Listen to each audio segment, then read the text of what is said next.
बिस्मिल्लाहिर्रहमानिर्रहीम, अस्सलाम वालेकुम। आप देख रहे हैं प्रोग्राम वीकेंड स्पेशल विद इसार राना और मैं हूं आपके साथ बिस्मा खान। तो नाज़रीन, आज के प्रोग्राम में बात होगी कि इस पूरे वीक में क्या गहमा गहमी रही, चूँकि ईद भी थी, और साथ ही साथ बात करेंगे कि ईद के दिनों में एक दिल खराश वाक़या पेश आया है बलूचिस्तान के इलाके नौशा में, जहाँ पर 11 मुसाफिरों को बस से उतार कर कत्ल कर दिया गया। तो इस तमाम इशूज़ पर बात होगी, साथ ही साथ पॉलिटिकल सिचुएशन पाकिस्तान की इस वक्त कैसी है, इस पर भी बात होगी।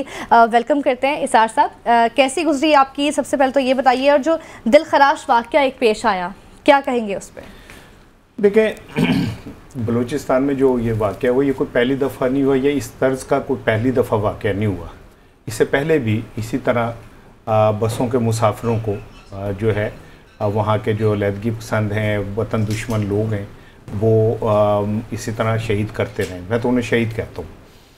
और बसों से उतार के उनको मारना, और वो उनकी अक्सरियत पंजाब से थी, बावल नगर से के इलाके से थी। तो बड़ा तकलीफ़देह वाक़या है।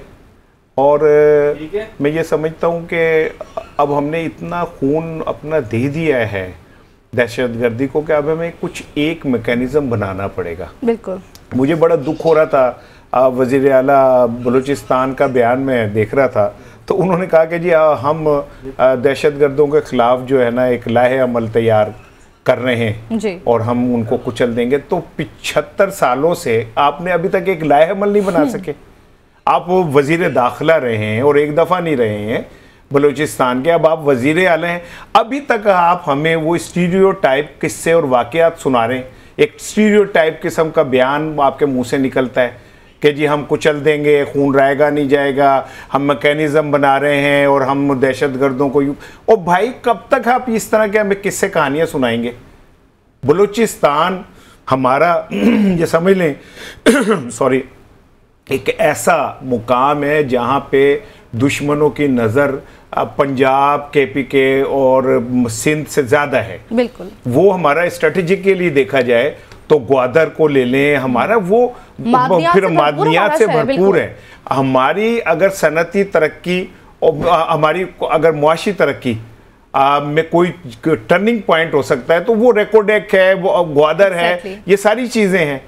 तो अगर हम अभी तक, हमारा वज़ीर आला ये कहते हैं कि जी हमको अब नया कोई बना, ओ भाई क्यों नहीं? आपकी तवज्जो होगी, आपकी तवज्जो सियासी मुखालफिन को कुचलने से होगी तो आप इस तरफ तवज्जो देंगे। और कौम डिमांड करती है कि आप जिम्मेदारी लें, आप वज़ीर आला हैं वहाँ के, अभी तक आप वहाँ की काबीना नहीं बना सके। बिल्कुल ठीक है ना, क्योंकि आपकी तवज्जो ही नहीं है। हम वो भानुमती का कुनबा इकट्ठा करते हैं, उनको मनाने, उनको खुश करने के चक्कर में अपनी तवज्जो सारी उधर लगा देते हैं।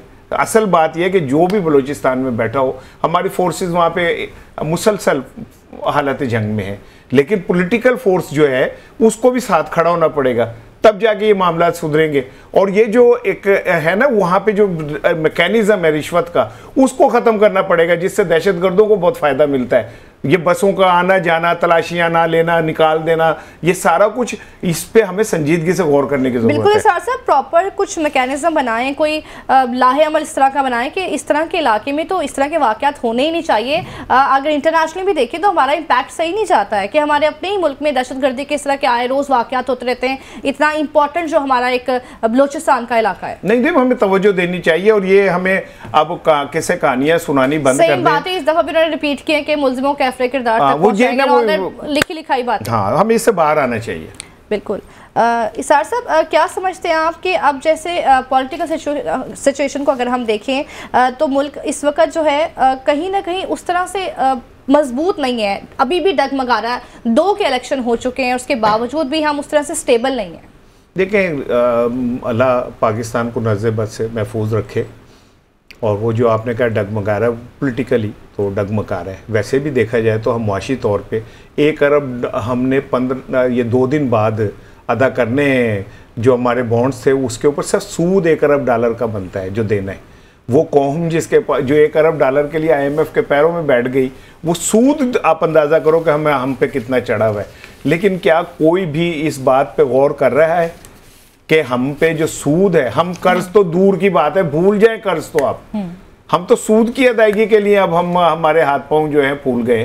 तो इन हालात में हमें और हमें फुर्सत ही नहीं है। हम तो एक दूसरे को नीचा दिखाने, एक दूसरे को जलील करने, एक दूसरे को जिसे कहना चाहिए ना कि नवाज शरीफ की कोशिश होती है कि इमरान खान जेल से ना निकले, इमरान खान की कोशिश होती है नवाज शरीफ जेल से ना निकले। हम पॉलिटिकली एक दूसरे को सिवाय इज़्ज़त आसानी के कुछ नहीं कर रहे। हमारी पॉलिटिकल क़यादत जो है उसका शायद विजन ही नहीं है इतना कि वो ये फोर्स ही कर सके कि हम कहाँ खड़े और आने वाले दिनों में हमारे साथ क्या होगा। बिल्कुल अफसोसनाक मुकाम है ये। इसार साहब, जैसे कि अभी वज़ीर ख़ज़ाना मोहम्मद औरंगज़ेब जो हैं वो एक हफ्ते के विज़िट पे भी गए हैं वाशिंगटन DC। IMF से हमने अगली डील भी लेनी है, तो क्या समझते हैं $3 बिलियन के स्टैंड बाई समेत दीगर मामलात हैं जो हमने उनसे डिस्कस करने हैं, क्या ये प्रूव कर पाएंगे वहाँ से? कि आप बात को समझें, बात प्रूव करने की है ही नहीं। बात तो ये है कि आखिर हम कब तक कर्ज लेते रहेंगे। बात तो ये है कि हम अपने पैरों पे कब खड़े होंगे।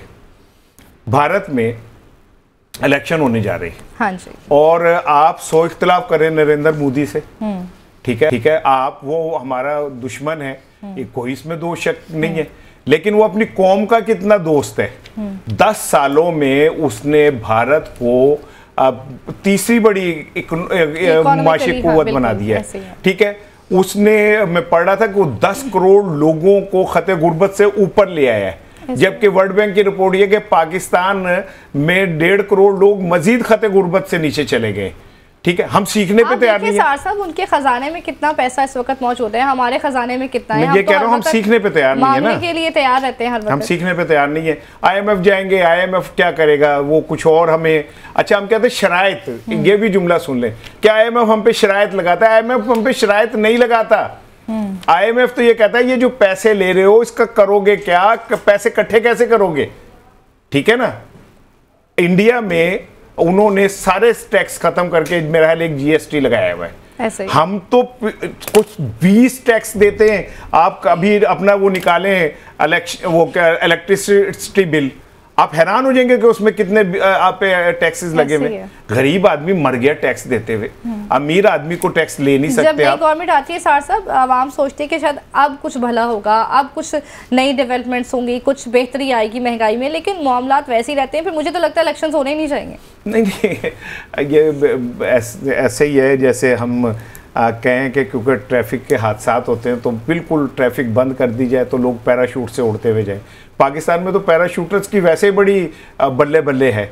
हम अगर सियासी ट्रैफिक बंद करेंगे, अब इस सियासी ट्रैफिक में पैराशूटर्स आए हुए, ठीक है ना, तो अगर आप ट्रैफिक बिल्कुल ही बंद कर देंगे, वैसे 40 साल सियासी ट्रैफिक पाकिस्तान में बंद रहती है, हर 10 साल के लिए सियासी ट्रैफिक बंद करके और हम पैराशूटर्स को के हवाले कर देते हैं, तो वो पैराशूटर्स कि बल्ले बल्ले करवा दें आप। लेकिन सवाल ये कि उन पैराशूटर्स ने पाकिस्तान को क्या दिया आज तक। हमारे जमहूरियत के जो 40 साल खाए गए, उन 40 सालों से हमें कहाँ जाके खड़े हो गए हम।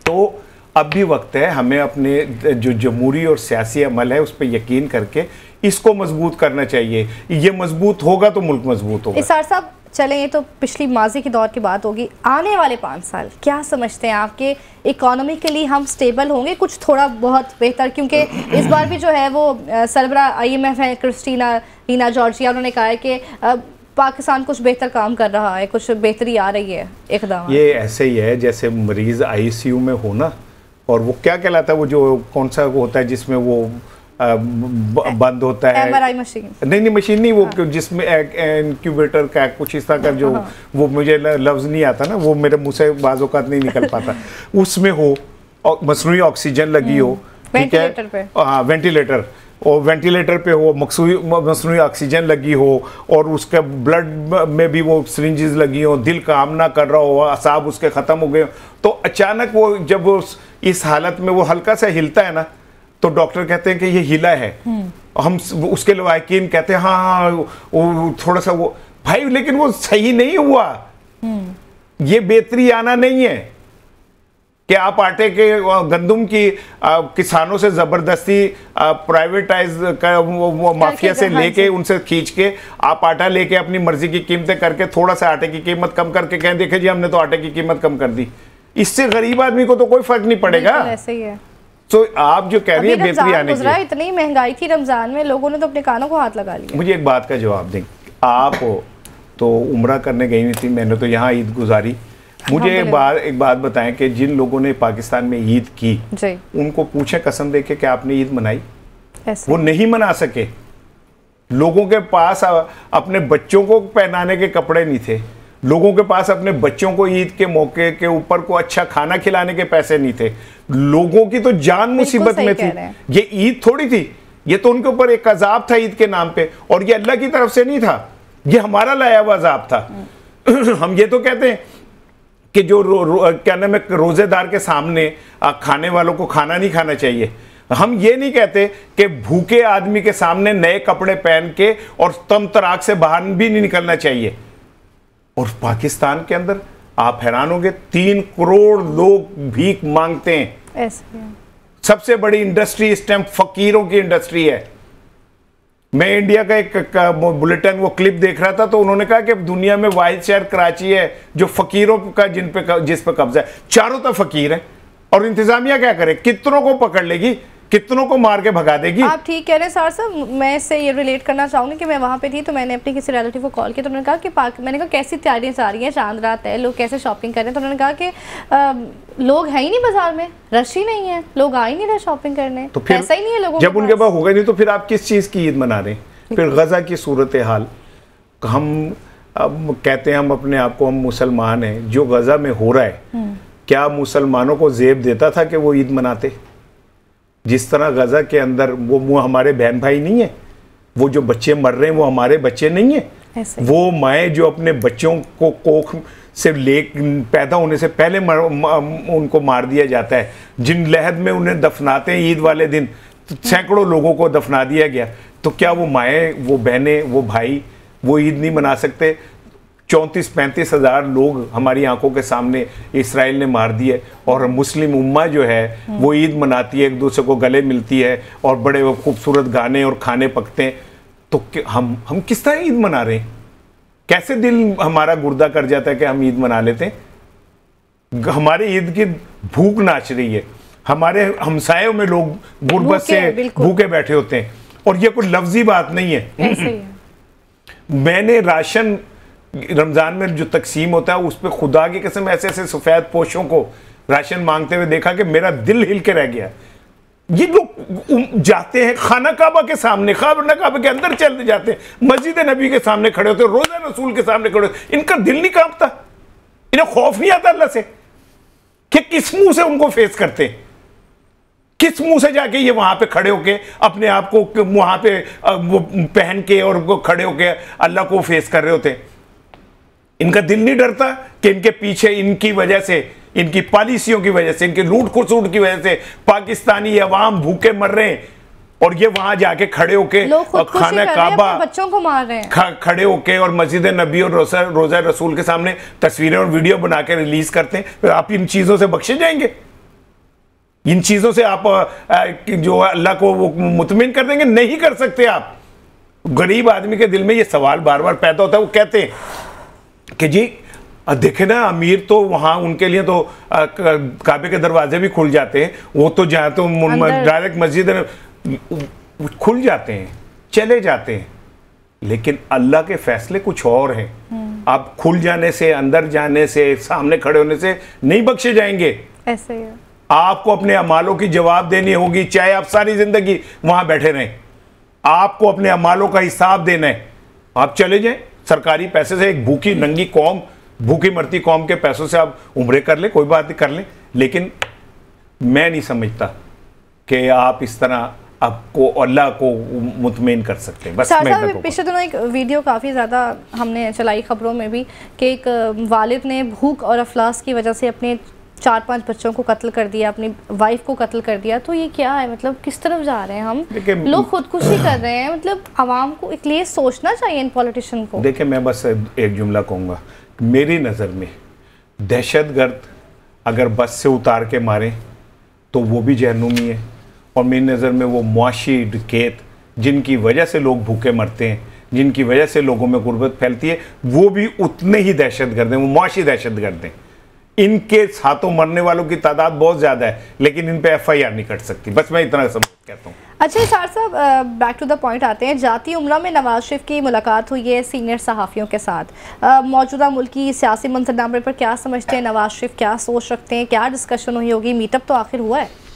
देखें, जो मुलाकात हुई इसमें मुजीबुर रहमान शामी साहब थे जी, और सलमान गनी साहब थे और न्याजी साहब थे, तो और फिर हमारे एनालिस्ट नौशाद साहब भी थे वहाँ पे, और वो मुलाकात ज़ाती नोयत की थी। लेकिन अब चूँकि चीज़ें कुछ आना शुरू हो गई हैं तो जो मुझ तक भी पहुँची तो मैं भी आपसे शेयर करूँगा। इस सारी मुलाकात में जो चीज़ मुसलसल घूमती रही वो थी नवाज शरीफ साहब का इस्टेब्लिशमेंट पे गुस्सा, और मुसलसल वो इस्टेब्लिशमेंट के हवाले से दबे दबे लफ्ज़ों में और इशारों किनायों में अपने गुस्से का और बरहमी का इजहार करते रहे। उन्होंने कहा जी 3 दफ़ा मैं मुल्क को टेक ऑफ कर रहा था तो फिर मुझे नीचे गिरा दिया गया। पाकिस्तान जब तरक्की के लिए जाता है तैयार ऐसे होता है कि उसे नीचे गिरा दिया जाता है। हमेशा ऐसा होता है कि आज जमहूरी निज़ाम आगे बढ़ने लगता है उसे ख़त्म कर दिया जाता है। उन्होंने इस्टेब्लिशमेंट के ख़िलाफ़ अपने गुस्से का खुल के इजहार किया। अब ये बातें जिन लोगों के पास अमानत है वो शायद इसे शेयर ना करें, ठीक है ना, लेकिन ये है कि नवाज शरीफ साहब की 2 बातों पे गुफ्तगू थी। एक तो वो खुल के एंटी इस्टेब्लिशमेंट अपने गुस्से का इजहार कर रहे थे। दूसरा उन्होंने अदालती निज़ाम के ऊपर भी बहुत सारी बातें की, और उसमें उन्होंने ये जो 6 जजेस हैं इनके हवाले से भी वो कुछ बातें की। और मेरा ख्याल है उनकी बातों से जो खुशबू लग रही थी वो ये थी कि आने वाले दिनों में शायद वो अपने इस खामोशी को कायम ना रख सके। इसार साहब उम्रे पे नहीं गए इस दफ़ा नवाज शरीफ, क्या समझते हैं? अच्छा, मैं तो बड़े दिनों से कह रहा हूँ, मैं जुमला एक कहा था मैंने बहुत पहले जब वो आ रहे थे कि जिन्होंने नवाज शरीफ साहब को चुना है मुझे डर है कहीं दीवार में ना चुन दें, ठीक है। और इस वक्त मियाँ साहब की हैसियत जो है वो एक अनारकली जैसी है, वो एक जिंदान में कैद हैं, उससे बाहर नहीं जा सकते। अब वो ये फ्रस्ट्रेशन भी बढ़ रही है, ये गुस्सा भी बढ़ रहा है, और उनके जो इर्द गिर्द लोग हैं जैसे राना सनाउल्लाह हैं, जैसे जावेद लतीफ़ हैं। राना सनाउल्लाह साहब तो अब खुल के बात करने लग गए, जावेद लतीफ़ साहब भी खुल के बात करने लग गए। राना सनाउल्लाह तो अब बाकायदा कहते हैं एक ख़ास फिरके से ताल्लुक़ रखने वाले लोग जो हैं। चलिए सर साहब यहीं से फर्दर हम कंटिन्यू करेंगे, छोटा सा ब्रेक नाज़रीन साथ रहिए।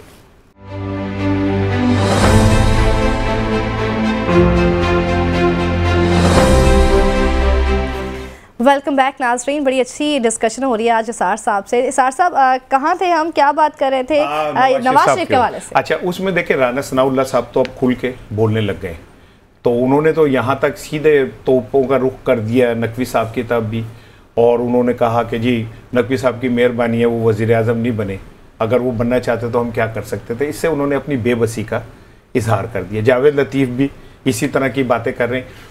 तो ये अब ये ईद ख़त्म हो गई है, अब वो आप मैदान गर्म होता देखेंगे। मैं आपको पेशगी बता रहा हूँ कि मुस्लिम लीग नून के अंदर एक टेक्निकल बगावत होगी।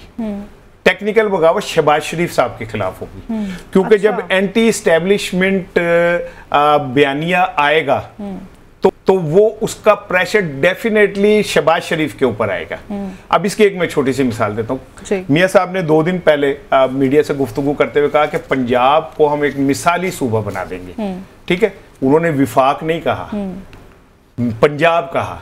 हालांकि विफाक में उनके भाई हैं, वो ये कहते हैं कि हम विफाक को बना देंगे।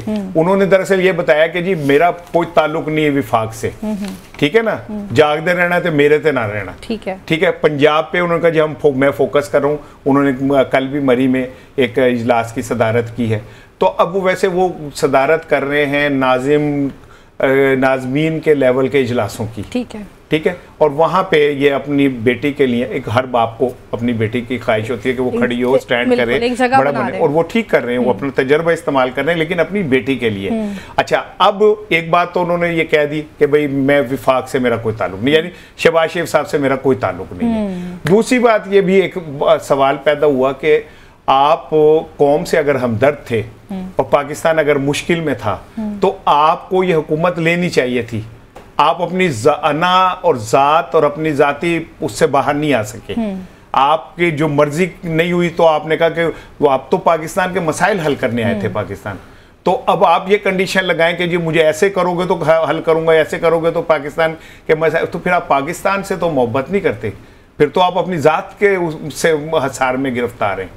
अच्छा, दूसरी चीज़ ये कि आप जब ये मामला बढ़ेंगे, जो मुझे लगता है कि हो सकता है कि जावेद लतीफ़ और राना सनाउल्लाह गिरफ्तार भी हो जाएं। अच्छा, मैं आपको प्रेडिक्शन दे रहे हैं जी कि वो हो सकता है कि किसी केस में, माजी के पुराने केस में गिरफ्तार हो जाएं, और अगर गिरफ्तार होंगे तो इसका मतलब होगा कि मियां नवाज शरीफ ग्रुप के ऊपर सख्ती शुरू हो जाएगी।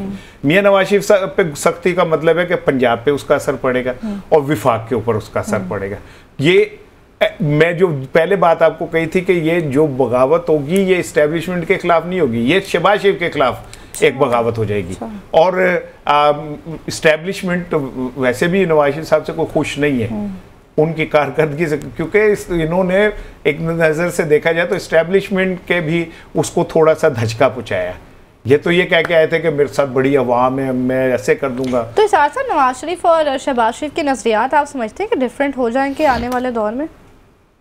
नज़रियात की बात नहीं होती, मुफादात की बात होती है। मुफादात डिफरेंट हो सकते हैं। पाकिस्तान में नज़रियात मुफादात की इमारत पे खड़े होते हैं, ये नज़रियात का झंडा मुफादात की इमारत पे लगा होता है, ठीक है ना। तो ये बात आप भूल जाएं कि ये नज़रियात कोई चीज़ होते हैं। एक चीज़ और नवाज शरीफ साहब करने जा रहे हैं, हो सकता है वो कर भी दें, कि ये जो जुडिशरी में एक तूफान आया है ना 6 जजों का, और 6 जजों के हवाले से जो कुछ भी आया है, उसमें हो सकता है कि नवाज शरीफ साहब भी फरीक बन जाए। अच्छा। और वो अपना केस लेके, और 2-3 इस तरह अपने से जुड़े केस लेके, जैसे वो जज साहब के वीडियो आ गई थी, फिर जैसे जस्टिस सदीकी साहब हैं, जैसे उनके खिलाफ फैसले आए, ये सारा कुछ लेके वो फरीक बन जाए, और फरीक बनने के बाद वो भी इसका हिस्सा बन जाए। अब ये वाला हिस्सा जो काम है एक्चुअली ये वो किसी ना किसी तरीके से ताकतवर लोगों को सपोर्ट करेगा। अच्छा। क्योंकि अगर हम इन 6 जजों को ये और जुडिशरी को ये साबित कर देते हैं कि शुरू तो ही खराब है, बच्चा बिगड़ा हुआ है, तो ये वाला प्रेशर शायद थोड़ा कम हो जाएगा। तो मियाँ साहब हो सकता है कि आने वाले दिनों में इस केस में भी फरीक बन जाए, और फरीक बनने के बाद वो अपना केस लेके आगे चले। तो जो इतने सालों से नहीं हुआ वो हो सकता है कि अब कुछ डिफरेंट मामला हो जाए। क्या डिफरेंट हो सकता है? पाकिस्तान में कोई चीज़ डिफरेंट नहीं हो सकती। पाकिस्तान में पहले दिन से 1947 से लेके आज तक सिर्फ चेहरे बदलते हैं, कोई चीज़ नहीं बदलती। मुफादात सेम रहते हैं। मुफादात सेम रहते हैं। ऊपर जो बालादस्त तबका है वो वही रहता है। वो बालादस्त तबका सियासतदानों की शक्ल में और सरमायादारों की शक्ल में, और वो किसी भी शक्ल में, वो ऊपर जो उनसे बैठे हुए ज़्यादा ताकतवर लोग होते हैं, इस्टेब्लिशमेंट के साथ गठजोड़ करके एक ऐसा माहौल बनाते हैं जिसमें अवाम बेवकूफ़ बन जाए। अवाम हर बार एक ख्वाब देखे और उस ख्वाब की लाल बत्ती के पीछे उन्हें लगा के 4-5 साल निकाल दिए जाएं। ठीक है ना, आप शुरू से देख लें, यही होता है। अवाम ख्वाहिशात और ख्वाब लेके हर एक के पीछे चलते हैं, और चलने के बाद उन्हें क्या मिलता है आखिर में जाके पता चलता है। नवाज शरीफ की सियासत को आप फ्यूचर में कहाँ देख रहे हैं? आप उनकी बेटी को ही आप मंजर आम पर देख रहे हैं बस, और वो बैकफुट पे रह के ही पुश करेंगे जस्ट? देखें, मियाँ नवाज शरीफ साहब के साथ पता है हाथ क्या हुआ है। मियाँ नवाज शरीफ साहब के साथ हाथ ये हुआ है कि ना खुदा ही मिला, ना विसाले सनम, ना इधर के रहे ना उधर के रहे। ना वो इक़्तिदार हासिल कर सके, ना वो इस्टेब्लिशमेंट को खुश कर सके, ना वो हुक्मरान बन सके, ना इस्टेब्लिशमेंट के पसंदीदा आदमी बन सके, और रांझे मझियाँ चराते रहे, और खेड़े जो है शहबाज शरीफ साहब डोली ले गए। ठीक है ना। वैसे तो बड़ा ही अनएक्सपेक्टेडली था ये। अच्छा नहीं, हमने तो बहुत पहले से मैं कह रहा था, मैंने तो अपने प्रोग्रामों में बहुत दफ़ा कहा कि शहबाज शरीफ साहब की CV बड़ी तगड़ी है, और शहबाज शरीफ साहब उस अगर कोई लड़की को घर देख पसंद करने के लिए आए रिश्ते के लिए, तो देखते हैं लड़की सुघड़ भी है, लड़ाका भी नहीं है, हर बात में जी करती है, कभी माजी में इसका कोई ऐसा वो भी नहीं हुआ। नवाज शरीफ साहब को तो 3 दफ़ा तलाक हो चुकी है, 3 दफ़ा वो क्या कहते हैं बंधन से निकले इक़्तिदार के।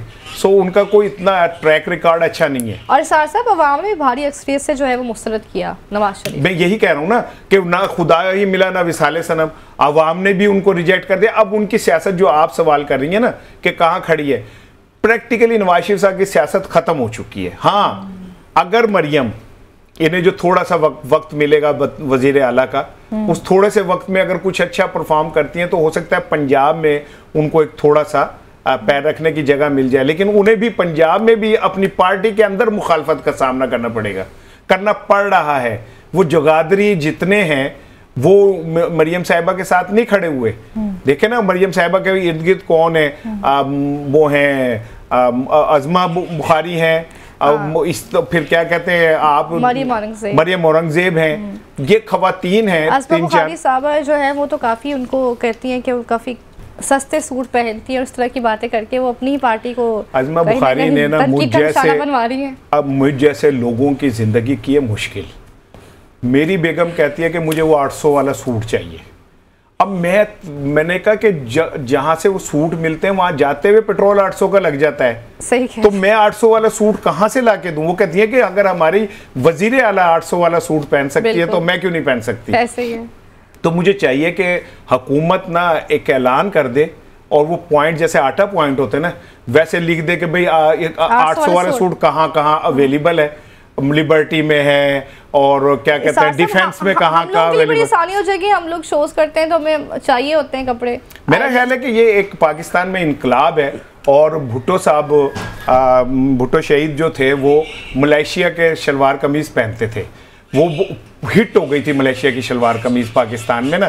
तो अब ये 800 वाला सूट जो है मेरा ख्याल है ये पाकिस्तान में हिट होना चाहिए और खवातीन तमाम को 800 वाले सूट पे एक्सेस होनी चाहिए, मैं समझता हूँ। अच्छा इसार साहब, 5 दिन पहले आपने नवाज शरीफ की जो सहाफ़ियों से गुफ्तगू हुई है उस पर अपना एक व्लॉग किया था। व्लॉग में क्या कहा था जरा मैं नाज़रीन को बताइए। वो मैं आपसे जो गुफ्तगू की है ना कि मियाँ साहब का जो भी मैंने बताया है वो सारा मैंने उसमें अहाता किया। और वैसे तो होता यह है कि जब कोई लीडर किसी सहाफ़ी से मिलता है ना तो वो कहता है कि ये सारी ऑफ द रिकॉर्ड है, लेकिन उसे पता होता है कि एक सहाफ़ी के सामने की भी कोई गुफ्तगू ऑफ द रिकॉर्ड नहीं होती। इमरान खान साहब जब वज़ीर आज़म थे और साइफर का इशू चल रहा था तो इन्होंने 10-12 सहाफ़ियों को बुलाया था, मैं भी शामिल था। तो वहाँ उन्होंने ये जब को साइफर पे बात होती थी तो वो कहते थे कि नॉट टू बी कोडेड। अच्छा तो बाहर आके मैंने सबसे कहा कि वो आप क्या कह रहे थे, आप समझे? मेरे दोस्त ने कहा कि नॉट कोडेड। और मैंने कहा भाई वो ये कह रहे थे कि ये करें बातें, इसीलिए तो हमें बुलाया है। और किस लिए बुलाया है? तो हमें बुला के जब कोई बंदा बुलाता है फिर शामी साहब जैसे जय्यद सहाफ़ी के साथ गुफ्तगू होती है तो फिर फैमिली से काफी लोग गए हुए। हाँ जी, वो नौशाद साहब गए थे, शामी साहब के साहबजादे थे साथ। तो वो गुफ्तगू फिर अवाम की अमानत होती है, फिर अवाम तक पहुंचती है और अब पहुंचनी शुरू हो गई। आप देख लें बहुत सारी तफसीलात आनी शुरू हो गई हैं। ठीक है सार साहब, अच्छा बात कर लेते हैं कि पशीन में तहरीक तहफ़्फ़ुज़ आइन एक इत्तेहाद बनने जा रहा है। जलसे में भी आज कुछ दिन पहले जलसा था, उसमें डिस्कस हुआ। तो उस हवाले से आप क्या समझते हैं कि ऐसा होगा ये इत्तेहाद, कितना मजबूत देख रहे हैं आप इस इत्तेहाद? अच्छा, पाकिस्तान में जो इत्तेहाद है ना ये कोई मतलब नई चीज़ नहीं है। सबसे पहला इत्तेहाद जो मुझे याद पड़ता है ये 1952 में एक सियासी इत्तेहाद बना था, डेमोक्रेटिक यूथ लीग, लेकिन वो ज़्यादा चल नहीं सका था। अच्छा, फिर अगले साल ही एक बड़ा मजबूत तगड़ा इत्तेहाद जो यूनाइटेड फ्रंट के नाम से बना और उसमें मशरिकी पाकिस्तान की जो लीडिंग सियासी जमातें थी ना, अवामी लीग हो गई, फिर वो उसमें करशेक पार्टी कुछ ऐसा करके नाम था, जनता दिल, ये वो दल, ये सारे मिलके इन्होंने एक पार्टी इत्तेहाद बनाया। यही इत्तेहाद फिर जो है आप समझ लें कि इस इत्तेहाद के तहत तो जो इंतखाबात हुए उसमें तकरीबन 300 से ऊपर सीटें ली इस इत्तेहाद ने और मुस्लिम लीग नून को मेरे ख्याल है 9 सीटें मिली। अच्छा, ये इत्तेहाद वजह बना 1971 में अलहदगी का, या हम ये समझ लें कि 1971 में इसी इत्तेहाद की शक्ल बदलते बदलते उसने क्लीन स्वीप किया और यहाँ से पीपल्स पार्टी ने किया और उसके बाद फिर मैंडेट वाला मसला हुआ और 45 इधर था, 47 उधर था, तो ये सारा कुछ चलता रहा। अच्छा, फिर 1960 में बड़ा एक इत्तेहाद बना था, तारीखी इत्तेहाद था, यह अयूब खान के खिलाफ मोहतरमा फातिमा जिन्ना की क़यादत में बना। वहाँ इंतखाबात हुए और अयूब खान इलेक्शन लड़ रहे थे, तो कायदे आज़म की हमशीरा की क्या हैसियत थी? अयूब खान को तो फिर फरिश्तों ने भी वोट डाला और अयूब खान जीत गए और फातिमा जिन्ना को इतना उनको ह्यूमिलेट किया गया इन लोगों ने मिलके कि वो मैं क्या बताऊं। फिर मौलाना नवाबजादा नसरुल्लाह साहब की एंट्री होती है यहाँ से इत्तेहादों की नई शक्ल बनना शुरू होती है। पहला इत्तेहाद उन्होंने 1967 में बनाया, फिर ये इत्तेहाद आगे जाके जुल्फ़िकार अली भुट्टो के ख़िलाफ़ जो है ना कौमी इत्तेहाद के नाम से बना। और उसमें दिलचस्प बात यह है कि भुट्टो शहीद के ख़िलाफ़ जो पार्टियां इत्तेहाद में थीं और जिन्होंने भुट्टो साहब को फाहे लगाने में अपना किरदार अदा किया, इस्टेब्लिशमेंट के और अदलिया के साथ मिल के, आज बिल्कुल उसी तरह की सिचुएशन है कि इमरान खान एक साइड पे खड़ा है और वही सारी जमातों के जो उन लोगों के जो थे उनके बेटे और वो दूसरी जानिब खड़े और उसी तरह का सारा इन्वायरमेंट है। तो मैं वैसे बता रहा था। फिर उसके बाद एक दिलचस्प इत्तेहाद और बना था मोहतरमा बेनज़ीर भुट्टो शहीद के खिलाफ। इसमें तो दिलचस्पी पता है क्या थी, इसमें यह कि जो बनने वाले इत्तेहाद को ISI ने बाकायदा फंडिंग की थी और हमारे आला लीडर मियां नवाज शरीफ साहब ने भी 5-1 लाख रुपए उसमें से वसूल किए थे। फिर मोहतरमा बेनज़ीर भुट्टो के खिलाफ इस इत्तेहाद के तहत जो अदम एतमाद की तहरीक आई तो उसमें उसामा बिन लादेन ने फंडिंग की, लेकिन मोहतरमा की कामयाब पॉलिटिकल स्ट्रेटेजी की वजह से वो इत्तेहाद नाकाम हो गया। मोहतरमा बेनज़ीर भुट्टो ने जो ज़ियाउल हक के खिलाफ जदोजहद की, तारीखी जदोजहद की और उसमें उन्होंने मेरा ख्याल है PDM शायद नाम था, नहीं MRD वो बनाई, तहरीक बहाली जमहूरियत, और उसमें एक लाजवाल कुर्बानियाँ है पीपल्स पार्टी के वर्कर्स की और उन्होंने 10 साल ज़ियाउल हक का मुकाबला किया। तो ये इत्तेहाद चलते रहते हैं। फिर आप ताज़ा तरीन जो है पाकिस्तान डेमोक्रेटिक PDM मूवमेंट क्या है वो बन गई है और वो सारे इकट्ठे होकर एक तरफ आ गए हैं। तो ये इत्तेहादों की गेम ऐसे ही चलती रहती है। इसमें दिलचस्प बात यह कि इत्तेहादों में जो इक़्तिदार में होते हैं जब वो अपोजिशन में जाते हैं तो वो एक इत्तेहाद बना लेते हैं और हुकूमत जो है वो एक साइड पे खड़ी हो जाती है, और जब हुकूमत वहाँ से निकल के अपोजिशन में जाती है तो ये वाला जो इत्तेहाद अब मौजूदा है इसमें वो लोग भी शामिल हैं जो PTI से माजी में मुखालफत करते रहे। PTI उनके लिए बहुत कुछ कहती रही है, चकजई साहब के लिए, मुआवज़ा मौलाना फजलुर रहमान के लिए, बल्कि मरवत साहब का तो दिलचस्प वाक़या यह कि जो जलसा हुआ उसमें जब डीजल के नारे लगे तो उन्होंने कहा कि अभी ना आप नारे लगाएं, हमारी बातचीत चल रही है। इससे अंदाज़ा करें आप कि हमारे सियासतदानों की मुनाफकत का कि हमारी बातचीत चल रही है इसलिए डीजल के नारे ना लगाएं, और अगर बातचीत कामयाब नहीं हुई तो फिर लगा लें। तो अखलाकियात तो कहीं स्टैंड ही नहीं करती। तो ये इत्तेहाद भी है, ये चलता रहेगा। जैसे सार साहब आपने बताया कुछ माजी के इत्तेहाद काफ़ी स्ट्रॉन्ग भी रहे हैं, ये इत्तेहाद आप कितना स्ट्रॉन्ग देख रहे हैं? इससे कोई डेवलपमेंट हो सकती है, कोई नई स्ट्रैटेजी, कुछ नया अच्छा, कुछ बेहतरी की तरफ जा सकता है?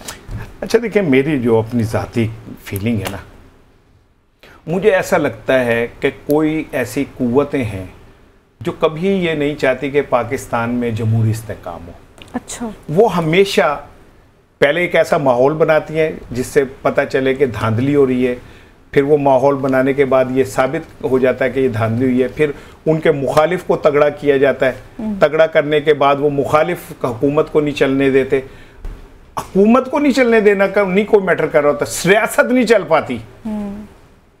आप देखें ना कि जब कोई कामयाब हुकूमत को जमहूरी इस्तेहकाम इलेक्शन के बाद आना चाहिए। पाकिस्तान वाहिद मुल्क है जहां इलेक्शन के बाद अदम इस्तेहकाम आता है और फिर हम काम नहीं करने देते। ठीक है, इमरान खान ने इनको नहीं काम करने दिया, इनकी बारी इमरान खान को काम नहीं करने दिया गया। अब ये आए हैं तो वो इत्तेहाद काम नहीं करने देगा, यानी कि उसका नुकसान, वो कहते हैं कि बैलों की लड़ाई में घास का नुकसान होता है, अवाम पिसके रह जाती है क्योंकि हम तरक्की नहीं कर पाते, हम वही खड़े रहते हैं, हिल नहीं पाते और वो मामला कर्जों पे कर्जे लेते चलता रहता है। अच्छा, मौलाना फजलुर रहमान को आप इस इत्तेहाद का पार्टिसिपेंट बनते हुए देख रहे हैं? देखिए, मौलाना फजलुर रहमान साहब जो है ना, वो हम उन्हें ना तरह थोड़ा सा मैं उनकी बड़ी इज्जत करता हूँ, लेकिन हम उन्हें लेते हैं कि ये मजहबी रहनुमा। वो मजहबी रहनुमा नहीं, वो सियासी रहनुमा है, वो एक पॉलिटिशियन है। और पॉलिटिशियन जहाँ चाहता है, जहाँ उसको मुफाद नज़र आता है, वो वहाँ पे ब्रेकअप कर लेता है या नया इत्तेहाद बना लेता है। मैं ये समझता हूँ कि अगर मौलाना फजलुर रहमान साहब को जब इमरान खान की हुकूमत गई, उनको भी उनका हिस्सा बकदर जुस्सा मिल जाता तो शायद वो आज हुकूमत का हिस्सा होते, लेकिन अनफॉर्चुनेटली उनको हिस्सा नहीं मिला। वो गुस्से में वो बंदा तो फिर वो, और फिर मौलाना फजलुर रहमान जो कहते थे कि मैं PTI के लिए जमीन इतनी गर्म कर दूंगा कि इनके नरम तलवे जो हैं रखे नहीं जाएंगे, तो उनके पास तो जमीन गर्म करने के हरबे भी हैं। वो तो फूंक मारते तो जमीन गर्म हो जाती है, तो वो जब उनके अपने मुफादात पे ठेस पहुंचेगी तो ये कैसे हो सकता है कि जमीन गर्म ना हो? पार्टी बदल लेंगे। ऐसे ही है। सार साहब फर्दर पे डिस्कशन करेंगे, यहाँ एक ब्रेक ले लेते हैं। तो नाज़रीन आप हमारे साथ ही रहिएगा वीकेंड स्पेशल विद इसार राना में।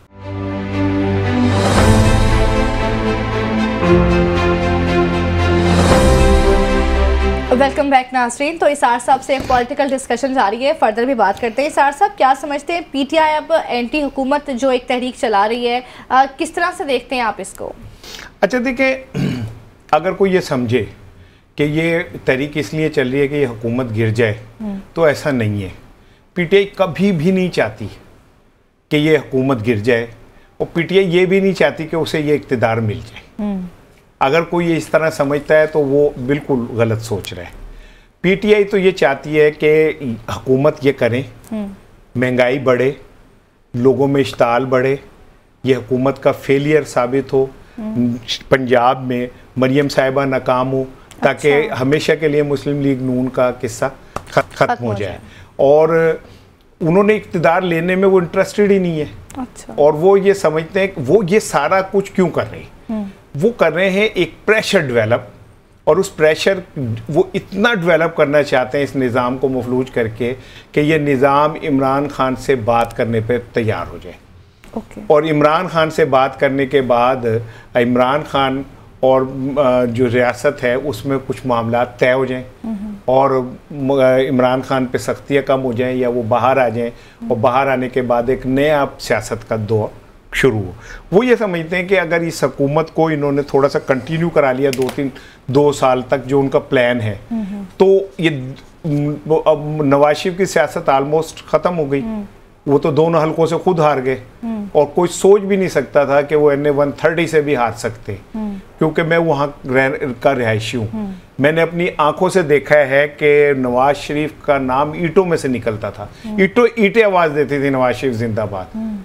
ठीक है, फिर वो वक्त आया कि उस 130 ने एक ऐसी औरत को जितवा दिया जो जेल में थी, 72 साल, कैंसर ज़्यादा थी। तो पीटीआई ये समझती है कि हम जितना टाइम हुकूमत का इनको दे, ये एक्सपोज हों, और हम अपना प्रेशर डेवलप करें इनके ऊपर जलसे करके, तहरीक करके।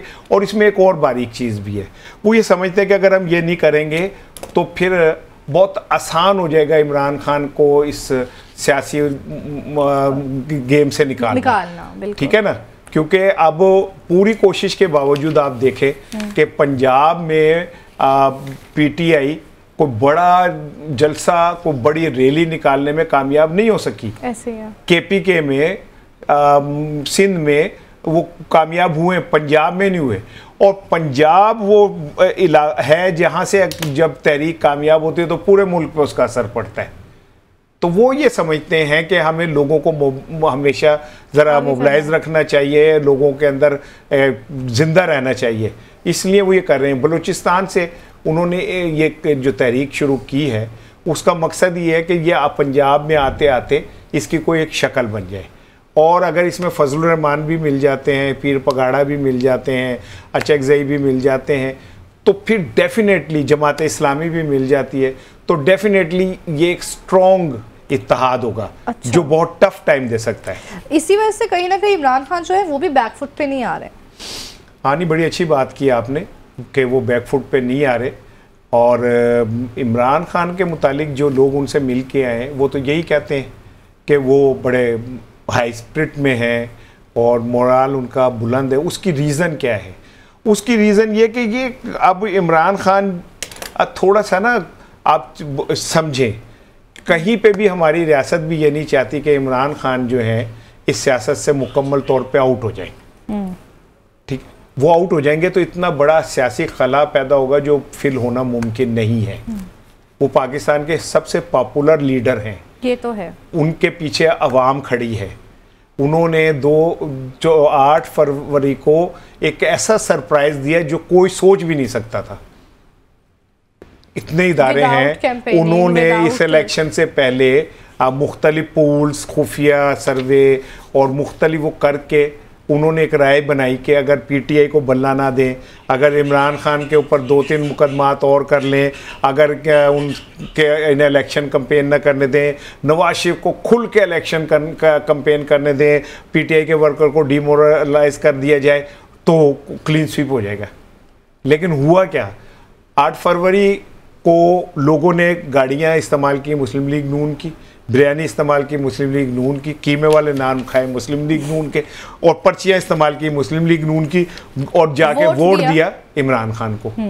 ये एक बहुत बड़ा पाकिस्तान की 75-76 साल हिस्ट्री में मैं 8 फरवरी को जमहूरियत के हवाले से सबसे बड़ा दिन करार देता हूँ, जिसमें अवाम ने अपना रद्द अमल दिया। ऐसा ही है। और ये एक बड़ी पॉजिटिव साइन है कि आप ठीक है 47 क्योंकि 45 के ऊपर होता है तो रहता है, लेकिन असल बात यह है कि एक लोगों में शऊर तो आया है, एक बड़ी तादाद पढ़े लिखे लोगों की पार्लियामेंट में पहुंची। पहली दफा ऐसा हुआ कि पाकिस्तान में तो नामुमकिन था कि आप करोड़ों रुपए खर्च किए बगैर कामयाब हो जाएं। पहली दफा एक बड़ी तादाद, आपको उस तरह से कैंपेनिंग भी ना करने दी जाए, पहली दफा लीडर अंदर हो और उस तरीके से बड़ी तादाद लोगों की बगैर पैसे खर्चे आई। फिर हम कहते थे कि पाकिस्तान की सियासत खानदानों में जकड़ी हुई है। पहली दफा बड़ी तादाद में नाम मारूफ लोगों ने बड़े बड़े पहलवानों को हरा दिया, करोड़ों रुपए खर्चने वालों को हरवा दिया बगैर कंपेन किए। तो ये इतना पॉजिटिव साइन है और मुझे यकीन है कि ये आगे बढ़ेगा, क्योंकि इमरान खान को आप समझें कि लोग हर आने वाले एक बंदे में हीरो तलाश करते हैं और वो चाहते हैं कि हम शायद ये हमारी बिगड़ी बना दे। बिल्कुल। लेकिन जब वो फिर आगे जाके एक्सपोज होता है तो फिर वही होता है जो नवाज शरीफ साहब के साथ हुआ है। बिल्कुल। चले अल्लाह करे इसार साहब के आवाम की मुश्किलात हल हों, लीडर्स जो हैं हमारे पॉलिटिकल वो आवाम का सोचें, अपनी सियासत को एक तरफ रख के पहले आवाम का उसके बाद अपना सोचें। उम्मीद तो अच्छे की जा सकती है। नाज़रीन फिल वक्त के लिए इतना ही, इंशाल्लाह नेक्स्ट वीक मिलेंगे। अल्लाह हाफिज़।